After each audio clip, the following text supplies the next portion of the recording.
Mwongeye kwirirwa neza ni Shema Tips nk'ibisanzwe ko bakunzi bacu turabasuhuje. Ndagarutse ngo tuganireho gato ku byibazaho wenda impamvu cyangwa se na contents zacu ko zagezeho ziteye. Turifuza kujya dutanga contents ziri mu buryo butatu. Hari tuganira ku magambo y'ubwenge yadufasha, tukaganira ku ijambo ry'Imana, ndetse n'umwanya wo kuririmba.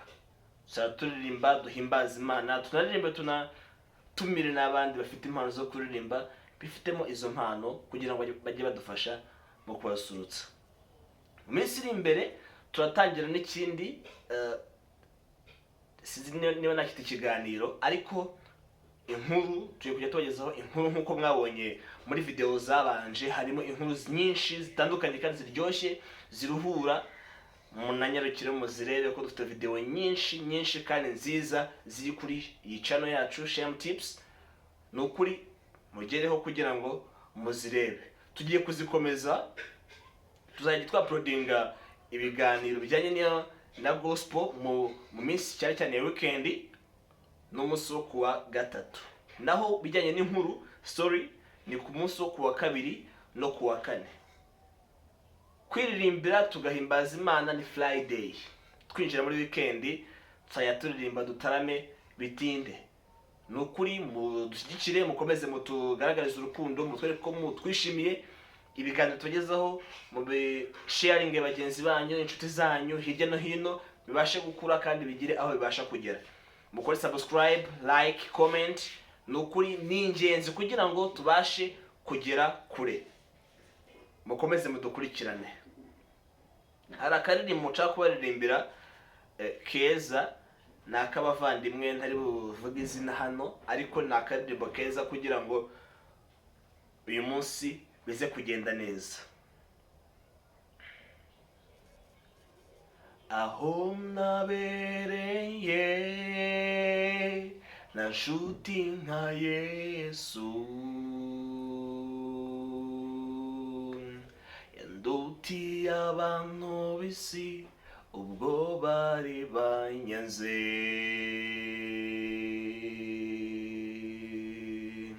Nakomeje guhatiriza nshakisha ko nabona undengera, kubera ibihe nari ndimo ntawanyikozaga. Nahanze amaso umusaraba, Imana yo ntiyandeka. Niyo mpamvu ubu nje kugushima,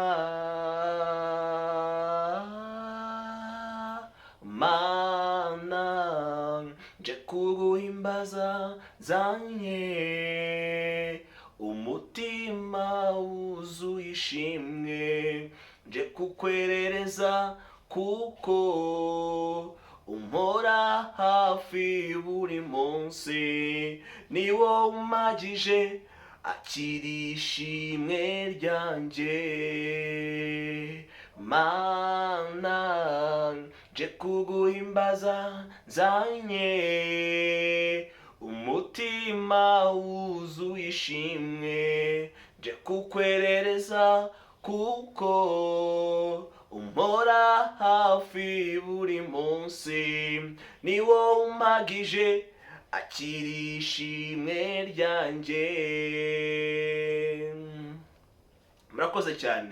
Rero ntabwo twasuza tutabahaye inama y'umunsi muzajya mukomeza gukurikiza kugira ngo ubuzima bwacu burusheho kuba bwiza. Hari abantu bakunda gukoresha telefone kenshi, cyangwa se reka tuvuge ko bajya kugira ikibazo cy'umutwe, umutwe udakira, umutwe ukabije. Kenshi na kenshi bituruka kuri lifestyle yacu, ubuzima tubayemo. Nanjye n'ikibazo nahuye nacyo mu minsi yashize, ariko ubu birimo biragenda neza bitewe n'uko hari byinshi biri guhinduka. Umuntu ukunda kurwara umutwe kenshi bituruka ku mpamvu zimwe na zimwe z'ubuzima abayemo. Icya mbere, kutaruhuka bihagije. icya kabiri kudakora siporo, icya gatatu kutanywa amazi menshi, icya kane aricyo gikomeye abantu benshi muri iyi minsi kituboshye kandi kitugoye, dukunda gukoresha telefone mu masaha ya nijoro. Mu masaha ya nijoro ugakoresha telefone ku buryo wumva umutwe imitsi yabyimbye. Si byiza, biba bikwiriye yuko tugira igihe cyo gukoresha telefone, twagera mu buriri tugiye kuryama byibuza tukarekera aho ngaho. Hari aho bidakundira ugasanga yazimije itara ryo mu cyumba arimo, cyangwa se ahantu ari mu mwijima, ari gukoresha umuriro wa telefone gusa. Ni ikibazo gikomeye cyane kuko biratwafekta, bigatuma ubwonko bwacu butabasha kuruhuka, bikaba bitera ikibazo cy'umutwe udakira. Inama rero natanga ku bantu bajya bagira icyo kibazo cy'umutwe udakira, mubigerageze igihe gito rwose gishoboka, mwese murebe uko ibi mbabwira ni ukuri. Munywa amazi kenshi kandi ahagije, nanone atari menshi cyane ngo birengerane. Amazi menshi, mu gitondo unywa amazi, niba ukunda saa sita unywa amazi, na nimugoroba unywa amazi. Ukore siporo, uruhuke, uryame uruhuke, ndetse wirinde gukoresha telefone cyane mu masaha ya nijoro, cyane cyane mu mwijima. Tubyirinde, ubuzima bwacu buzaba bwiza. Nta byinshi, duhure kuri ya minsi nababwiye, tujye kujya tubagezaho ibitandukanye kuri Shame Tips mu kiganiro The Brilliant Minds. Tujye tubana kenshi kandi mudushyigikire mukora subscribe, like, share, comment kugira ngo ibiganiro byacu birusheho kujya imbere. Murakoze cyane, Imana ibahe umugisha.